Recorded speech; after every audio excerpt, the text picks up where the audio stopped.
Ciao a tutti, oggi vediamo un'operazione semplicissima, e cioè come cambiare il pennino ad una Pelican. Le Pelican della serie M, dalla 150, 200, 205, 400, 405, 300, tutto quello che volete, hanno un pennino intercambiabile che è semplicissimo ed è una delle invenzioni più belle che la Pelican ci abbia regalato, perché innanzitutto cambiare il pennino significa acquistare, ecco qua, vi faccio vedere un pezzo, un ricambio come questo, cioè solo il pennino. Questo è per la serie 150, questo è per la serie 200, cominciamo dalla 150. Si acquista con diciamo una ventina di euro circa, ma anche meno se siete accorti e riuscite a trovare il pennino. Ora, per l'operazione di cambio è semplicissima: prendete la vostra penna, magari con un fazzoletto per non sporcarsi se il pennino è inchiostrato, in questo caso no, e non fate altro che svitarlo, proprio svitarlo, così come svitate il cappuccio, vedete? Svitate sia il pennino e resta la penna, ovviamente accortezza di non avere l'inchiostro carico, ma se avete inchiostro nella penna non c'è problema, lo fate lo stesso tenendo la rivolta verso l'alto come sto facendo io. Poi prendete il pennino, quello diverso, lo inserite, lo avvitate e voilà, il gioco è fatto. È veramente semplicissimo ed è una cosa che per chi ama cambiare il tratto e scrivere con la varietà di pennini che ci mette a disposizione una casa come Pelican, per esempio, passando dall'italico al bold, al medio, all'extra fine, con un'unica penna. In questo caso è una penna anche che si trova davvero ad un prezzo abbastanza contenuto, secondo me, e comunque ridotto per quello che vale la penna in sé. È un'operazione molto semplice.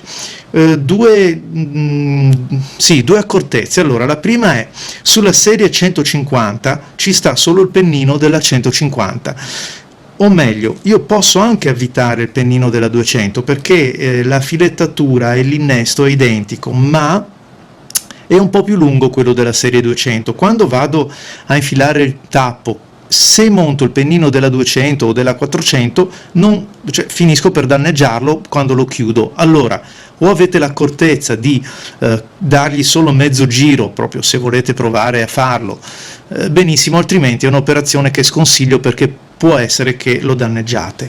Invece andiamo a vedere. Allora, la stessa cosa avviene per esempio su una serie 200.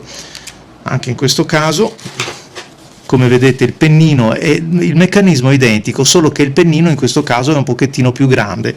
Non faccio altro che smontarlo, l'ho svitato come ho fatto prima. Prendo il pennino nuovo,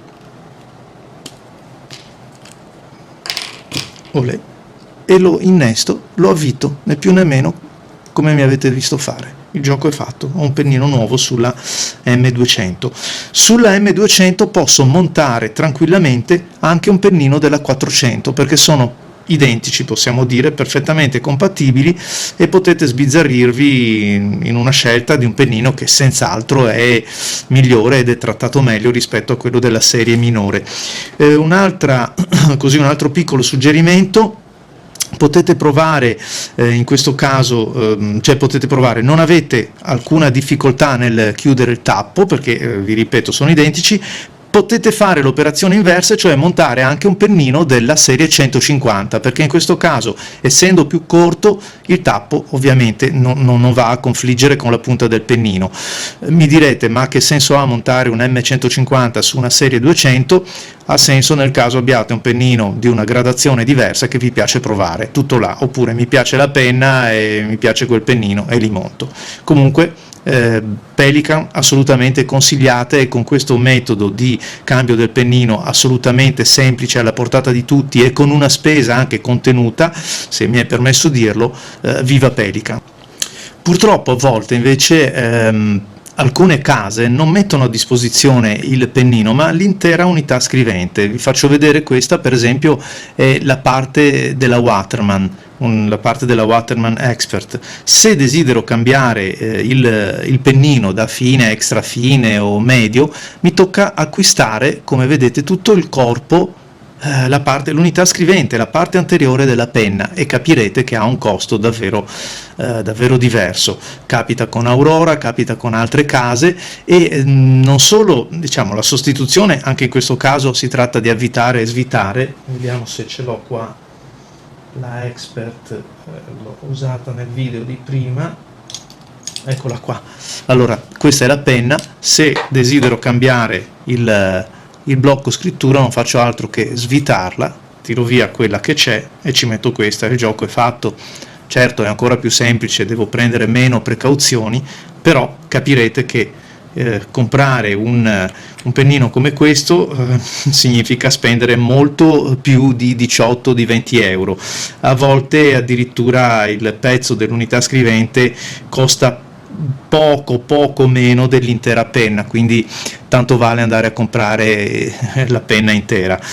Quindi ecco perché dicevo grazie a Pelikan, che secondo me, così come l'Ami ancora di più, e lo vedremo in un prossimo video, diciamo, ci mette a disposizione questa possibilità di cambiare un pennino con una spesa tutto sommato molto contenuta.